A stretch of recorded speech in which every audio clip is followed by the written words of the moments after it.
Pseudo का means क्या होता है, फॉल्स, यानी फर्स्ट ऑर्डर रिएक्शन। अब हम इस रिएक्शन को फॉल्स क्यों कह रहे हैं, हमें ये देखना है। तो इसको एग्जाम्पल के थ्रू समझते हैं। अगर हम एस्टर का हाइड्रोलाइसिस करें, एस्टर यानी हमने ले लिया है CH3CO C2H5 यानी एथिल एथेनॉइड, इसका हम वाटर की प्रेजेंस में क्या कर रहे हैं, वाटर की प्रेजेंस में रिएक्शन करा रहे हैं, साथ में क्या होंगे, इसमें एचायन होते हैं। तो क्या बनता है CH3COOH यानी एसिटिक एसिड, और साथ में बनता है एथिल अल्कोहल यानी एथेनॉल। इस रिएक्शन को अगर हम देखें तो इसमें दो रिएक्टेंट है, और जो रेट ऑफ रिएक्शन डिपेंड करती है अकॉर्डिंग टू रेट लॉ, वो रिएक्टेंट्स पे डिपेंड करती है। टाइम के साथ रिएक्टेंट का कंसंट्रेशन डिक्रीज हो जाता है, ठीक है। तो इसको हम लोग कैलकुलेट करते हैं रेट ऑफ रिएक्शन में।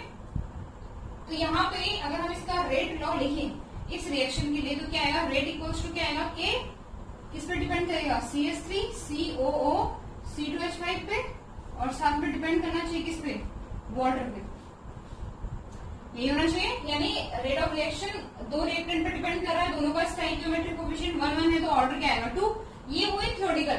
एक्सपेरिमेंटली ये वेरीफाई हुआ कि इसका जो एक्चुअल रेट ऑर्डर है वो आता है K' CH3COO C2H5, यानी वो केवल एक ही रिएक्टेंट पे डिपेंड कर रही होगी, किस पे, एस्टर पे, वाटर पे डिपेंड नहीं कर रही। इस तरह की रिएक्शन जो एक्सपेरिमेंटली फर्स्ट ऑर्डर के और थ्योरेटिकली सेकेंड ऑर्डर के होते हैं, इस तरह की रिएक्शन को क्या बोल देते हैं, स्यूडो फर्स्ट ऑर्डर। मतलब थ्योरेटिकली अगर हम देखने भी जाए तो इनमें दो रिएक्टेंट दिख रहे हैं, सेकेंड ऑर्डर का लग रहा है, लेकिन एक्सपेरिमेंटली कैसा वेरीफाई होता है, सेकेंड ऑर्डर का। इस तरह की रिएक्शन को क्या बोल देते हैं, क्या बोलते हैं, स्यूडो फर्स्ट ऑर्डर रिएक्शन, जिसमें ये K' किसके बराबर होगा, KH2 के बराबर होगा। अब हमें देखना है कि ऐसा होता क्यों है, जो सेकेंड ऑर्डर का है फर्स्ट ऑर्डर का क्यों होता है। तो इस तरह की इस तरह का रीजन जो होता है वो ये होता है कि जो एक रिएक्टेंट होगा वो क्या होगा, एक्सेस में होगा, एक्सेस अमाउंट में होगा, कंसंट्रेशन में, जो टाइम के साथ जिसका कंसंट्रेशन में ज्यादा चेंज हो नहीं रहा है, इसलिए हम उसको इसके कंपेयर में, इस रिएक्टेंट के कंपेयर में नेगलेक्ट कर सकते हैं उसके चेंज को, क्योंकि हमें सिर्फ रिएक्टेंट से मतलब नहीं होता, हमें उसकी क्या होता है, टाइम के साथ उसका कंसंट्रेशन कितना चेंज हो रहा है उससे मतलब होता है रेट ऑफ रिएक्शन में। इसलिए इसका कंसंट्रेशन वैल्यू नहीं करेगा, क्योंकि हम इसको कांस्टेंट मान रहे हैं, इसके कंपेयर में इसमें चेंज लगभग ना के बराबर होता है। इस तरह की रिएक्शन को स्यूडो फर्स्ट ऑर्डर कहते हैं। इसका एक और एग्जांपल जो है वो है inversion of cane sugar. Sucrose का हम लोग क्या करते हैं, वाटर हाइड्रोलाइसिस करते हैं, 12H22O11, इसका हम लोग क्या कर रहे हैं, H2O की प्रेजेंस में अगर हम इसको रिएक्शन कराएं, ठीक है, इन्वर्टेड एजेंट की प्रेजेंस में होता है C6H12O6 और C6H12O6 यानी ग्लूकोज और फ्रक्टोज, आइसोमर है दोनों, ठीक है, फंक्शनल आइसोमर्स। तो इस तरह का ये जो रिएक्शन है, इसमें भी दो रिएक्टेंट दिख रहे हैं, लेकिन जो रेट ऑफ रिएक्शन है वो केवल किस पे डिपेंड करेगी, सुक्रोज मॉलिक्यूल पे, इसलिए ये भी क्या होगी, स्यूडो फर्स्ट ऑर्डर का एग्जाम्पल हो। तो ये बात हुई स्यूडो फर्स्ट ऑर्डर रिएक्शन की। इसके बाद हम चल रहे हैं किसी भी रिएक्शन रेट ऑफ रिएक्शन पे टेम्परेचर का किस तरह से इफेक्ट पड़ता है, effect of temperature on the reaction rate. क्या पढ़ रहे हैं हम, effect of temperature on reaction rate. अब इतना तो हमें पता है कि किसी भी रिएक्शन में रैंडमनेस बढ़ जाएगी, हम अगर उसका टेम्परेचर बढ़ाएंगे और जितनी ज्यादा रैंडमनेस होगी उतना क्या करेंगे, पार्टिकल्स कोलाइड करेंगे और उनमें प्रोडक्ट बनने की प्रोबेबिलिटी उतनी बढ़ेगी। यानी टेम्परेचर के साथ किसी भी रिएक्शन का रेट बढ़ता है, ठीक है, क्योंकि उसमें कोलिजन जो होते हैं उनका नंबर बढ़ता जाता है। लेकिन अगर हम टेम्परेचर में 10K या 10 डिग्री सेल्सियस इंक्रीज करें, यानी अगर हमने स्टार्टिंग में कोई रिएक्शन ली कितने पे, 25 डिग्री सेल्सियस पे, और दूसरी ली हमने 35 डिग्री सेल्सियस पे, जिनके बीच में 10 डिग्री सेल्सियस का या 10 केल्विन का क्या हो डिफरेंस हो, इस तरह के रिएक्शन में जो रेट कांस्टेंट होता है वो कितना बढ़ जाता है, 2 टाइम्स, समटाइम्स क्या होता है 3 के बराबर भी जाता है। यानी अगर हम किसी भी रिएक्शन का रेट बढ़ा रहे हैं, टेम्परेचर के साथ उसमें चेंज देखना चाहते हैं, तो हम ये देखते हैं कि हर एक 10 डिग्री सेल्सियस पे उसका जो रेट कांस्टेंट होता है वो 2 टाइम्स हो जाता है। यानी जो रेशियो होगा किसका, K 35 डिग्री सेल्सियस और K 25 डिग्री सेल्सियस, वो किसके बराबर आएगा, 2, कभी कभी ये 3, मैक्सिमम 2 ही आता है, लेकिन कभी कभी ये 3 के आसपास में दिखता है, ठीक है। इसको टेम्परेचर कोफिशिएंट भी कहते हैं, क्या कहते हैं, टेम्परेचर कोफिशिएंट। तो कहने का मतलब है, ये तो हमें पता ही है कि किसी भी रिएक्शन का टेम्परेचर, किसी भी रिएक्शन का जो रेट होता है वो टेम्परेचर के साथ इंक्रीज होता है, लेकिन हमें ये पता चला कि हर एक 10 डिग्री सेल्सियस को कितना बढ़ जाता है, 2 टाइम्स टू 3 टाइम्स, और इसी को टेम्परेचर कोफिशिएंट भी कहते हैं। अब हमें इसका रीजन देखना है कि इतना तेजी से कैसे बढ़ रहा है, कि 10 डिग्री सेल्सियस पे 2 to 3 टाइम्स बढ़ना यानी बहुत तेजी से बढ़ रहा है। इसका रीजन क्या है? तो अगर आप लोगों ने थोड़ा सा इससे सुना होगा कोलिजन थ्योरी के बारे में, इसको हम बाद में पढ़ेंगे कोलिजन थ्योरी क्या होती है। कोलिजन थ्योरी ये कहती है कि पार्टिकल जब क्या होते हैं, आपस में टकराते हैं, तो उनका जो टकराना होता है वो कई बार इफेक्टिव होता है यानी प्रोडक्ट फॉर्मेशन करता है, कई बार इनइफेक्टिव होता है यानी प्रोडक्ट फॉर्मेशन नहीं होता। दो पार्टिकल कोलाइड कर रहे हैं, कई बार इनका रिजल्ट क्या आएगा, प्रोडक्ट आएगा, कई बार क्या आएगा, प्रोडक्ट नहीं बनेगा। तो जो रेट ऑफ रिएक्शन होती है, ठीक है, वो इसी पे डिपेंड कर रही है, इस तरह के रिएक्शन पे डिपेंड करती है जहाँ प्रोडक्ट फॉर्मेशन होता है। कुल मिला के कहने का ये मतलब है कि ऐसा क्यों है कि इसी में प्रोडक्ट फॉर्मेशन हो रहा है, इसी में नहीं, और इसका टेम्परेचर से क्या कनेक्शन है, ठीक है। तो टेम्परेचर से ये कनेक्शन है कि किसी भी मॉलिक्यूल को प्रोडक्ट फॉर्मेशन में जाने के लिए एक मिनिमम अमाउंट ऑफ एनर्जी चाहिए होती है, मिनिमम अमाउंट ऑफ एनर्जी चाहिए होती है। इसको क्या बोल देते हैं, थ्रेशोल्ड एनर्जी। क्या बोलते हैं, थ्रेशोल्ड एनर्जी। इस थ्रेशोल्ड एनर्जी का टेम्परेचर से ये कनेक्शन है कि जैसे हम टेम्परेचर बढ़ाते हैं, मॉलिक्यूल के अंदर क्या होता है, एक तरह की क्या करते हो, अपनी एनर्जी में इंक्रीज करते हैं, और उस केस में थ्रेशोल्ड एनर्जी के पास वो ज्यादा पहुंचेंगे मॉलिक्यूल अगर हम टेम्परेचर इंक्रीज करेंगे, ठीक है। कहने का मतलब ये है कि मिनिमम अमाउंट ऑफ एनर्जी जो मॉलिक्यूल को चाहिए, अगर हम टेम्परेचर इंक्रीज करते हैं तो ज्यादा मॉलिक्यूल थ्रेशोल्ड एनर्जी के आर पार जाएंगे कंपैरेटिवली लो टेम्परेचर से, ठीक है। तो इसको मैक्सवेल ने अपने डिस्ट्रीब्यूशन कर्व में भी समझाया है, वहां से हम इसको ज्यादा अच्छे से क्लियर कर सकते हैं। मैक्सवेल ने भी अपने डिस्ट्रीब्यूशन कर्व में टेम्परेचर का इफेक्ट बताया कि किस तरह से किसी भी रिएक्शन का जो टेम्परेचर होता है वो किस पे डिपेंड करता है, क्या डिपेंड करेगा कि प्रोडक्ट फॉर्मेशन पे किस तरह से उसका इफेक्ट पड़ता है, ठीक है। सपोज क्या हमने, हमारे पास दो टेम्परेचर है T1 और T2, जिसमें T2 बड़ा है किससे, T1 से। तो अगर हम कर्व बनाए, हमने क्या बोला, अगर हम इधर काइनेटिक एनर्जी ले, हमने कहा कि किसी भी रिएक्टेंट को प्रोडक्ट बनने के लिए मिनिमम अमाउंट ऑफ एनर्जी चाहिए, ठीक है, मिनिमम अमाउंट ऑफ एनर्जी चाहिए। तो मान लिया हमने वो यहाँ पे ये E एनर्जी है, इसको हम थ्रेशोल्ड एनर्जी कहते हैं, यानी हर एक पार्टिकल को इतना एनर्जी चाहिए क्या करने के लिए, प्रोडक्ट फॉर्मेशन के लिए। इधर हमने लिख दिया नंबर ऑफ पार्टिकल।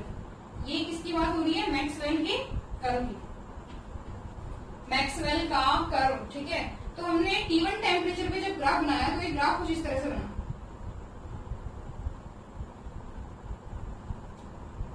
ये हमारे पास ये। तो यहाँ जो पार्टिकल होंगे इनकी जो एनर्जी होगी वो क्या होगी, थ्रेशोल्ड से ऊपर है, थ्रेशोल्ड से ऊपर होगी, ठीक है। यानी ये पार्टिकल जो होंगे वो क्या करेंगे, प्रोडक्ट फॉर्मेशन करेंगे। यानी ये जो यहाँ पे जो इस टाइम पे पार्टिकल हैं, यही वो पार्टिकल है जिससे क्या बन रहा होगा, प्रोडक्ट बन रहा होगा। ये तो बात हुई T1 टेम्परेचर की। जैसे हम T2 टेम्परेचर करते हैं, ये जो पीक होता है ये रिड्यूस होके और कहाँ को जाता है, कुछ इस तरह से। अब हमारे पास जो प्रोडक्ट फॉर्मेशन के लिए जो मॉलिक्यूल होंगे उनका नंबर बढ़ जाएगा। ये पहले केवल इतने पार्टिकल थे, इतने, अब कितने पार्टिकल है, इतने। यानी टेम्परेचर बढ़ाने पे ऐसे ज्यादा मॉलिक्यूल मिल रहे हैं जिनकी एनर्जी थ्रेशोल्ड से ऊपर है, यानी प्रोडक्ट फॉर्मेशन भी फिर ज्यादा करेंगे। तो क्या कहा मैक्सवेल अपने कर्व से, कहना क्या चाह रहे हैं, ये कहना चाह रहे हैं कि जैसे जैसे हम टेम्परेचर इंक्रीज करते जाते हैं, मॉलिक्यूल में एनर्जी का जो थ्रेशोल्ड एनर्जी है उससे ऊपर ज्यादा मॉलिक्यूल मिलेंगे, यानी प्रोडक्ट फॉर्मेशन भी क्या होगा, ज्यादा होगा, ठीक है। ये था इफेक्ट ऑफ टेम्परेचर, कि जैसे जैसे हम लोग किसी भी रिएक्शन का टेम्परेचर बढ़ाते हैं, रेट ऑफ रिएक्शन बढ़ता जाता है, और रेट ऑफ रिएक्शन ही बढ़ता बल्कि क्या होता है, नंबर ऑफ मॉलिक्यूल जिनकी थ्रेशोल्ड एनर्जी होगी वो ज्यादा होंगे, इससे प्रोडक्ट फॉर्मेशन अपने आप बढ़ जाएगा। इसके अलावा हमने ये भी देखा इसमें कि 10 डिग्री सेल्सियस पे या 10 केल्विन टेम्परेचर बढ़ाने पे, 10 केल्विन या 10 डिग्री सेल्सियस टेम्परेचर बढ़ाने पर जो रेट कांस्टेंट होता है वो 2 to 3 टाइम्स क्या होता है, इंक्रीज कर जाता है, जिस रेशियो को हमने टेम्परेचर कोफिशिएंट का, ठीक है। ये था टेम्परेचर का इफेक्ट इस पे, रिएक्शन रेट पे, ठीक है। यहीं से एक टर्म और आएगा जिस इसको हम लोग एक्टिवेशन एनर्जी कहेंगे। एक्टिवेशन एनर्जी क्या होता है,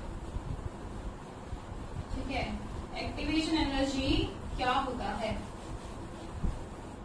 तो अभी हमने कहा कि कुछ मॉलिक्यूल जो होते हैं वो क्या करते हैं, उनके पास पहले से इतनी एनर्जी होती है कि वो प्रोडक्ट फॉर्मेशन कर सकते हैं, यानी वो डायरेक्ट किस में बन जाएंगे, प्रोडक्ट में कन्वर्ट जाएंगे। पर वो मॉलिक्यूल जिनके पास एनर्जी नहीं है उनका क्या होगा, ठीक है। हम लोग एक्टिवेशन एनर्जी के अंदर देख रहे थे, एक्टिवेशन एनर्जी, इसको E से भी रिप्रेजेंट करते हैं, E से रिप्रेजेंट करते हैं।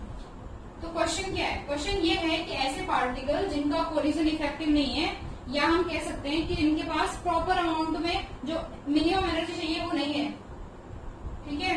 हमारे पास जो अभी हमने कर्व बनाया था, मैक्सवेल का डिस्ट्रीब्यूशन कर्व, जैसे हमने ये मान लिया, ठीक है।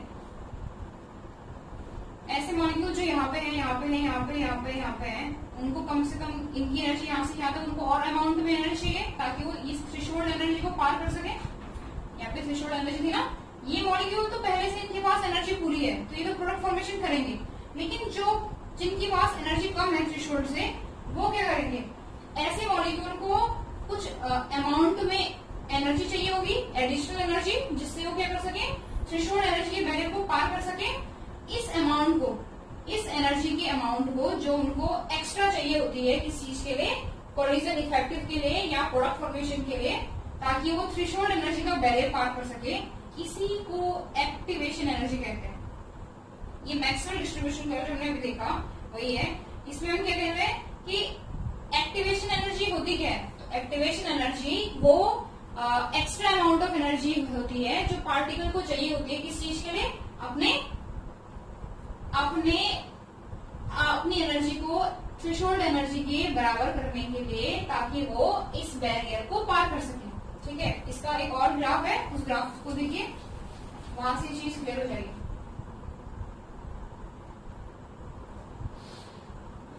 ये है हमारा ग्राफ, ठीक है। माना कि हमारे पास रिएक्टेंट इधर को एनर्जी है, ठीक है, और हमें कितनी एनर्जी चाहिए, ये वो अमाउंट है जो हमें रिएक्टेंट को प्रोडक्ट में बदलने के लिए चाहिए, यानी क्या है, थ्रेशोल्ड एनर्जी है। और हमारे रिएक्टेंट यहाँ पे है, क्योंकि रिएक्टेंट के पास भी तो पहले कुछ ना कुछ अमाउंट ऑफ एनर्जी होगी, ठीक है। तो उनको अभी इसको थ्रेशोल्ड एनर्जी को बैरियर को पार करने के लिए इतना अमाउंट और चाहिए, यहाँ से लेके यहाँ तक, ठीक है। माना प्रोडक्ट का एनर्जी यहाँ पे इस टाइम पे, तो इस तरह से, तो इस एक्स्ट्रा अमाउंट को यहाँ से यहाँ तक रिएक्टेंट के पास पहले से एनर्जी है, यहाँ से इतना और चाहिए,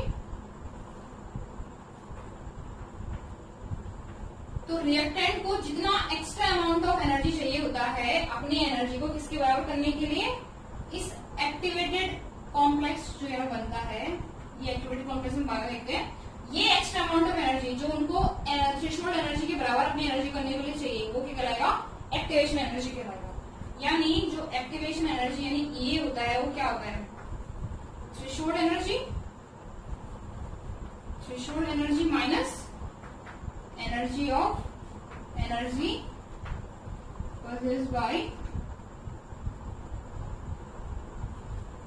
बाय रिएक्टेंट, यानी रिएक्टेंट के पास जो पहले से एनर्जी है उसको माइनस कर देंगे थ्रेशोल्ड से, तो हमारे पास क्या आ जाएगा, एक्टिवेशन एनर्जी आ जाएगा, ठीक है। तो the extra amount of energy needed by reactant to cross the energy barrier, threshold energy barrier is called activation energy. और बिना इस एक्टिवेशन एनर्जी के रिएक्टेंट जो होते हैं, जो यहाँ पे हैं, वो प्रोडक्ट में चेंज नहीं हो सकते, इसी को एक्टिवेशन एनर्जी कहते हैं।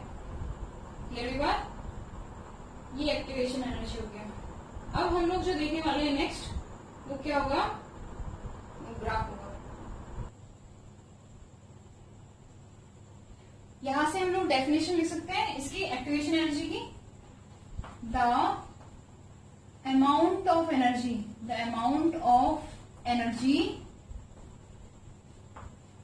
required to cross the threshold energy barrier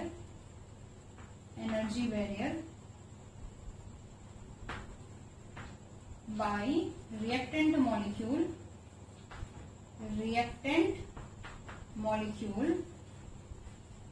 called EA, यानी activation energy. The amount of energy required to cross the threshold energy barrier by reactant molecule is called activation energy. तो reactant को जितना extra amount of energy चाहिए था यहाँ से यहाँ तक, इसको हम लोग क्या बोल देते हैं, एक्टिवेशन एनर्जी. ठीक है, ये कॉन्सेप्ट क्लियर हुआ एक्टिवेशन एनर्जी का. अब हम लोग इफेक्ट ऑफ कैटलिस्ट देखेंगे. तो कैटलिस्ट होते क्या है, ऐसे सब्सटेंस जो हमें जो रिएक्शन में रेट को बढ़ाते हैं.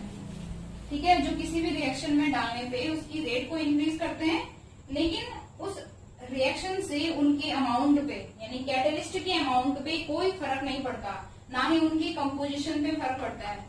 ऐसे सब्सटेंस को हम लोग कैटलिस्ट कहते हैं.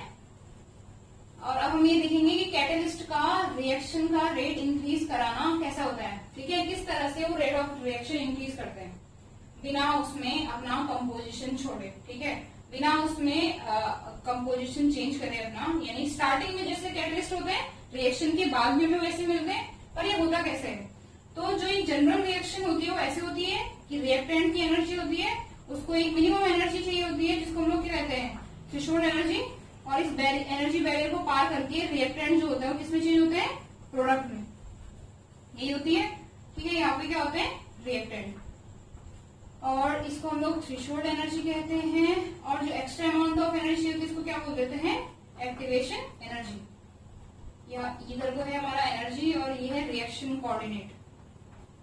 रिएक्शन कोऑर्डिनेट मतलब किस तरह से रिएक्टेंट टाइम के साथ रिएक्टेंट में किस तरह से चेंज आता जाता है और किस तरह से वो प्रोडक्ट में कन्वर्ट हो जा रहे हैं, वो इस तरफ क्या आता है, एक्स एक्सिस का आता है.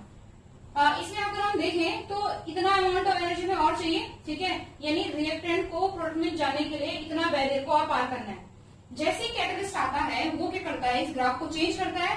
और एक ग्राफ जो होता है वो कैसे जाता है, कुछ इस तरह से. अब उसका पीक जो है वो यहाँ पे आ गया है, पहले कहाँ पे था, यहाँ पे. यानी क्या चेंज आया है, कैटलिस्ट आने से पूरे रिएक्शन का पाथवे जो हो गया वो चेंज हो गया है. अब उसका जो थ्रेशोल्ड एनर्जी का बैरियर है वो क्या हो गया, डिक्रीज हो गया. और एक्टिवेशन एनर्जी भी डिक्रीज हो गया. और एक्टिवेशन एनर्जी कितना हो गया, यहाँ से लेके यहाँ तक. ठीक है, तो क्या चेंज आया कैटलिस्ट के आने से, पाथवे चेंज हुआ. कुल मिलाके जो बैरियर था, मिनिमम अमाउंट ऑफ एनर्जी का जो बैरियर था उस रिएक्शन के लिए वो क्या हो गया, अपने आप डिक्रीज हो गया. और उसी के थ्रू क्या होता है, एक्टिवेशन एनर्जी भी डिक्रीज हो जाता है. कुल मिलाके किसी भी रिएक्शन में जो कैटलिस्ट होता है वो उसके मिनिमम अमाउंट ऑफ एनर्जी यानी थ्रेशोल्ड एनर्जी के बैरियर को क्या कर देता है, वो डिक्रीज कर देता है. जिससे क्या होता है, उसी रिएक्शन का जो एक्टिवेशन एनर्जी का ग्राफ होता है वो क्या होता है, अपने आप नीचे आता है. यानी अब उस रिएक्टेंट्स को प्रोडक्ट में चेंज होने के लिए कम पहाड़ चढ़ना पड़ेगा, कम बैरियर को पार करना पड़ेगा. तो आसानी से कर लेगा कंपैरेटिवली पहली वाली स्टेट से. ठीक है, अब आसानी से रिएक्टेंट क्या होंगे, प्रोडक्ट में चेंज होंगे, जिससे रेट ऑफ रिएक्शन अपने आप इंक्रीज रहेगा. ठीक है, इस रिएक्शन का रेट ऑफ रिएक्शन अपने आप इंक्रीज होता है क्योंकि उसका बैरियर जो होता है वो कम हो जाता है. यानी जो कैटलिस्ट होता है, catalyst increase rate of reaction by decreasing energy barrier. अब इस एनर्जी बैरियर के अंदर दोनों चीजें आती हैं, थ्रेशोल्ड एनर्जी. और थ्रेशोल्ड एनर्जी के साथ साथ अपने आप क्या होता है, क्योंकि थ्रेशोल्ड एनर्जी का बैरियर डिक्रीज हो गया तो एक्टिवेशन एनर्जी भी क्या होता है, डिक्रीज हो जाता है. ठीक है, तो ये कैटलिस्ट का इफेक्ट है. अब एक क्वेश्चन आता है यहाँ से कि जो रिवर्सिबल रिएक्शन होते हैं उनका इक्विलिब्रियम पर कैटलिस्ट का क्या इफेक्ट पड़ता है.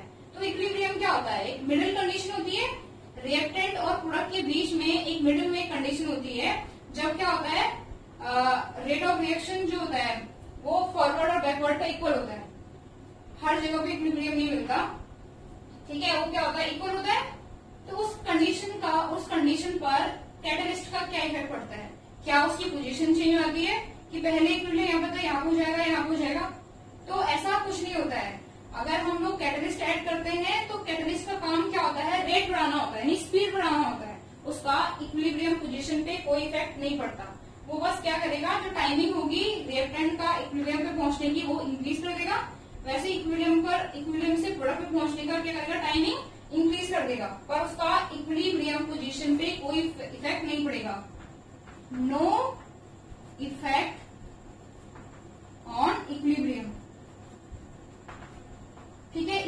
अलावा जो दोनों तरह की रिएक्शन होती है, अगर रिएक्शन रिवर्स है तो रेट क्या होगा, दोनों तरफ जाएगा, फॉरवर्ड और बैकवर्ड। तो कैटलिस्ट का इफेक्ट दोनों पे पड़ता है, फॉरवर्ड पे भी और बैकवर्ड पे भी। Increase both